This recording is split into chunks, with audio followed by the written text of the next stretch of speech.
Good evening, everyone, and welcome to Deep Dive Podcast. I'm James, and with me today is my co-host, Sarah.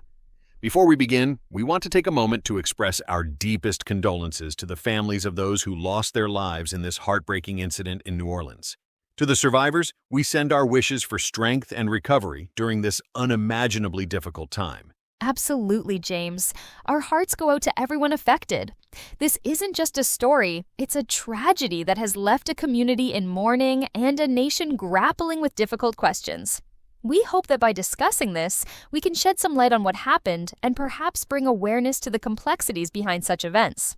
This attack, which authorities have confirmed was inspired by ISIS, is especially devastating considering the suspect's background as a military veteran.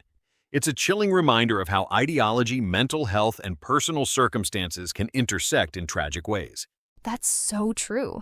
And while it's incredibly important to understand the broader context, it's just as crucial to remember the human cost. The lives lost, the families shattered, and the community left reeling. We'll be discussing the facts as they stand, but also sharing our thoughts on what this says about the challenges we face in preventing such acts. We don't have all the answers, but we do have questions, and we want to explore them with you. Let's dive into what we know so far about the attack, the suspect, and the implications for our society moving forward. Welcome back, everybody. Today we're going deep into the recent attack in New Orleans, specifically the one on Bourbon Street New Year's Day. Right. Yeah, so we've got a lot to unpack today.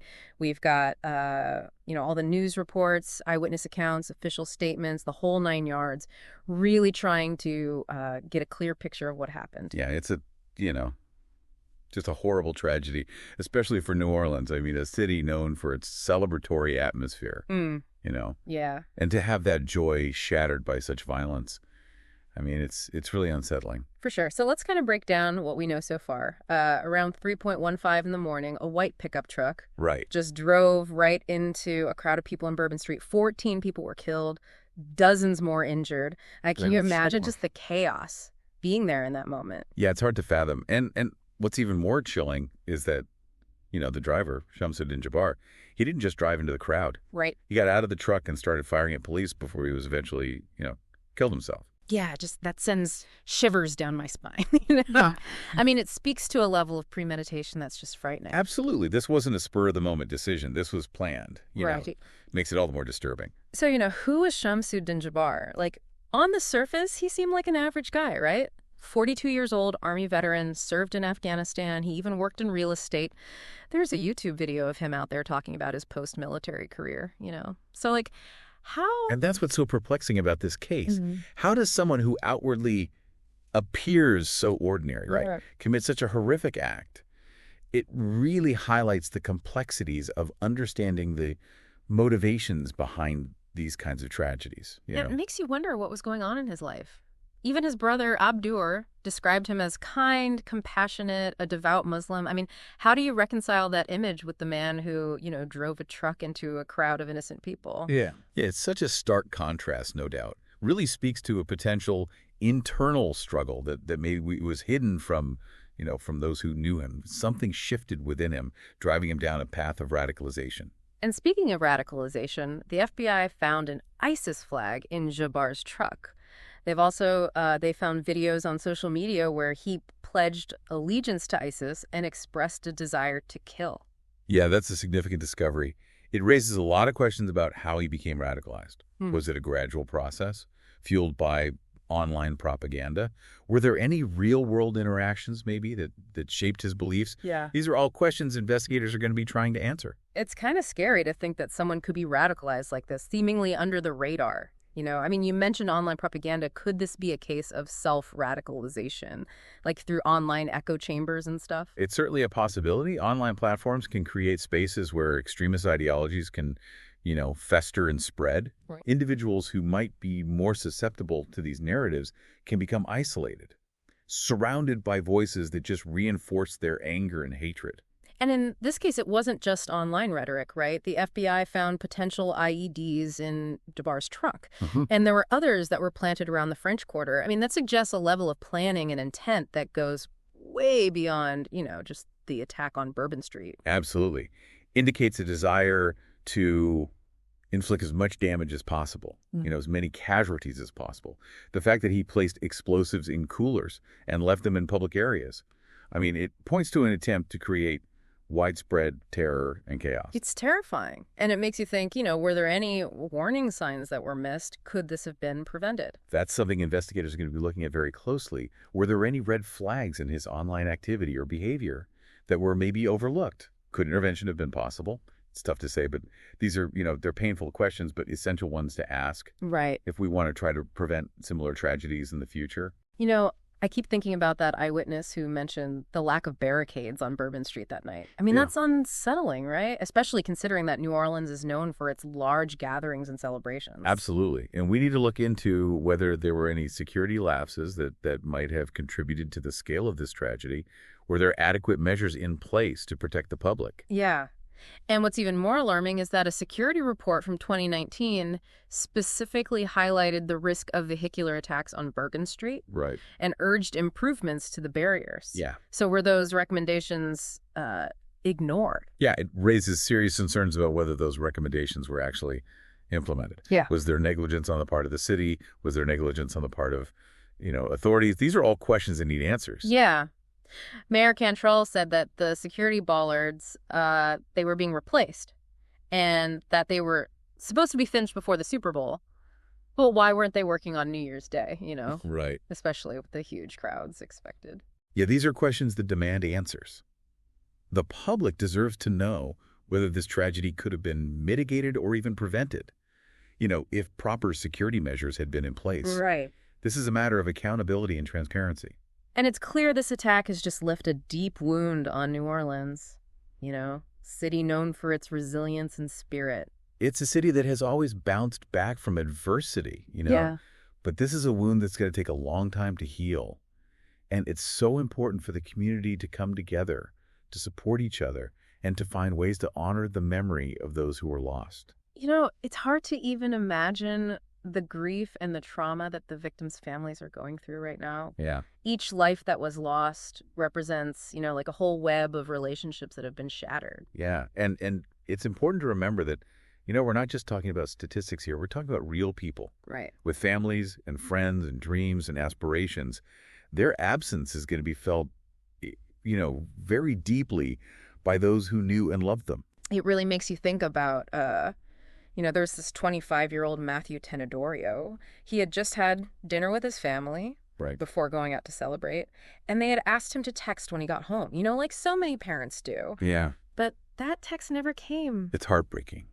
It's just a reminder of how fragile life is and how quickly things can change, and the simple act of waiting for that text. Right. The anticipation, and then that turns into dread. I mean, it's a pain that no parent should have to go through. And then there's Nicole Perez, a young mother who was out celebrating with friends that night. Yeah. Now her 5-year-old son is going to grow up without his mother because of this. How do you even begin to explain something like that to a child?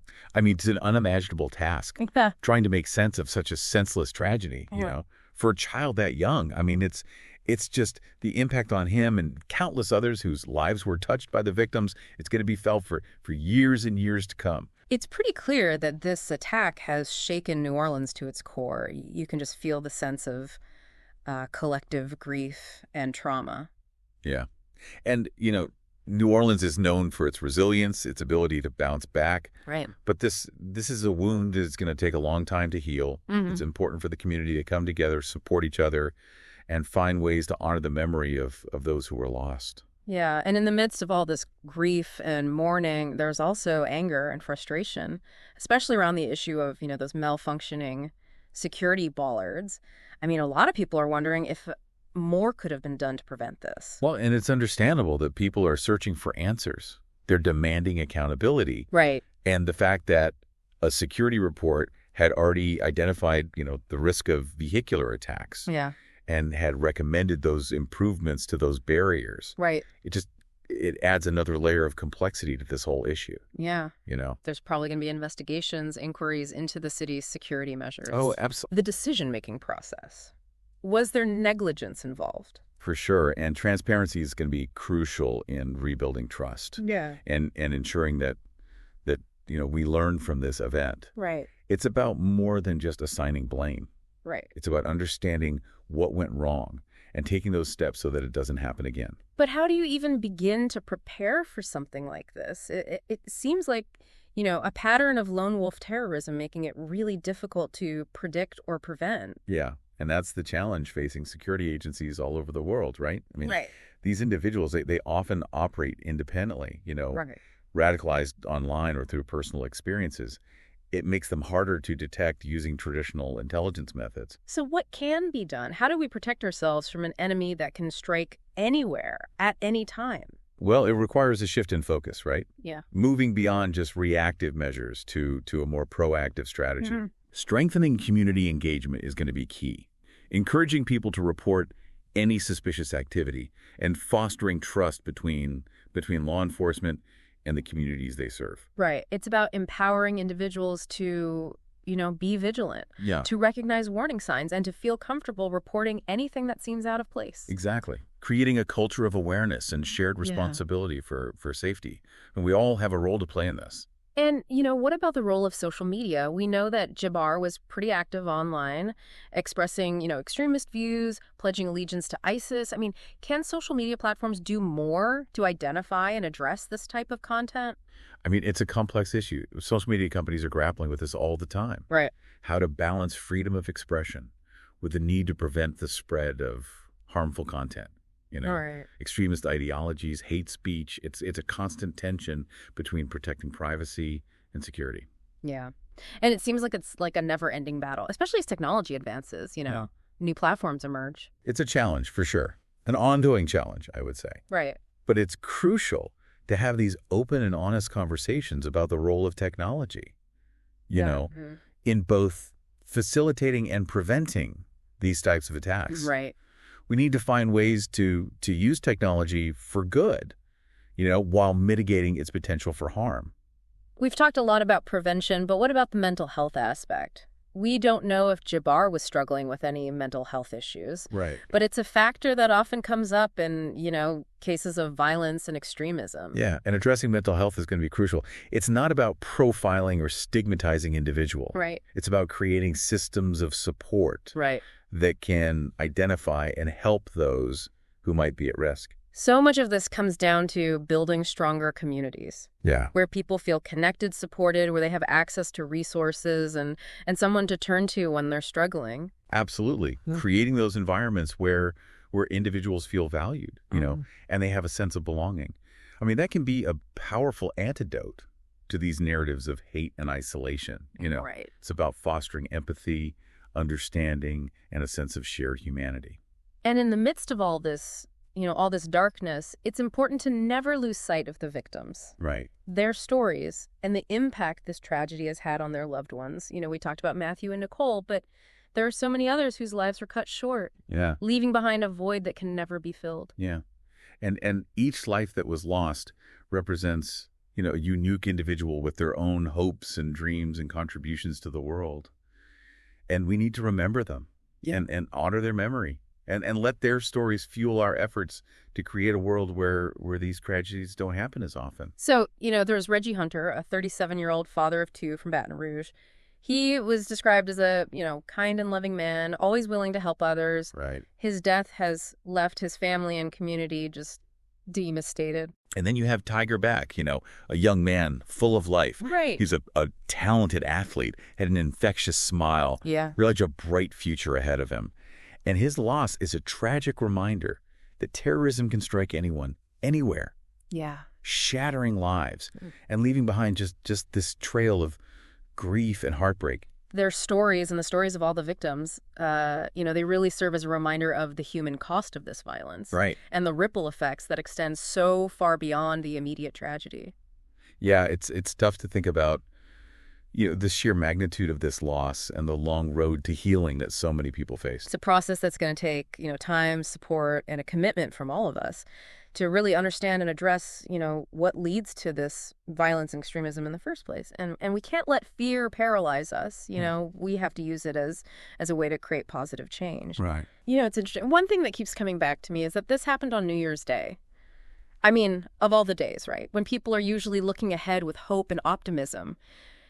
it just feels like such a harsh reminder that even in those moments of celebration, darkness can just, creep in. It's such a stark contrast, and it really forces us to look at a difficult reality. That vulnerability, it's always there, even in those happy moments. It really shakes our sense of security, and it makes us wonder, how can we protect ourselves and the people we love? It's a question that's been on my mind a lot lately, How do we navigate the world? Enjoying life, celebrating, but without living in constant fear. Right. And it's a tough balance, We can't let fear control our lives or keep us from experiencing those good things, those connections that make life meaningful. But, we also can't ignore the fact that there are real threats out there, and we need to be aware. So what does that look like, practically speaking? Like, how do we find that balance between living our lives and staying safe? Well, I think it starts with awareness, being present, paying attention to our surroundings, Right. Noting those potential risks, Right. And really trusting our gut. If something feels off, it's also about, staying informed, keeping up with security measures, reporting anything that seems suspicious to the authorities. But it's not just about, the external stuff, is it? There's got to be, an internal shift, too, right? Absolutely. I think it's about, developing resilience, both as individuals and as communities. It's about having hope, a sense of hope that can push back against those, messages of fear and division. Right. That so often fuel this extremism. Yeah. It's about believing that there's good in people, even when faced with these, terrible acts of darkness. That's powerful. We need to hold on to that hope. Remember that we're not alone in this. I mean, there are people all over the world working for peace and understanding and a future free from this kind of violence. Yeah. And each one of us can play a part in that. Even small acts of kindness, compassion, understanding can make a difference. It's about challenging prejudice and discrimination whenever we see it, building bridges instead of walls. It's about choosing to be part of the solution, even when things seem, impossible to fix. Exactly. Yeah. We may not be able to stop every tragedy from happening, but we can control how we respond. We can let these events strengthen our commitment to building a more peaceful and just world. This has been a heavy deep dive for sure. A lot of difficult questions, unsettling truths. But it's important to have these conversations, wrestle with these tough issues and try to find meaning in all of this chaos. I agree. And, by facing these challenges head on, I think we can start to find a way forward, right. A path towards healing and understanding. And hopefully a world where these tragedies become less and less common. And to everyone listening, thank you for joining us on this journey. We know this is a lot to take in, and if you need support, please don't hesitate to reach out. Remember, you're not alone in this. And as we wrap up this deep dive, we want to leave you with this.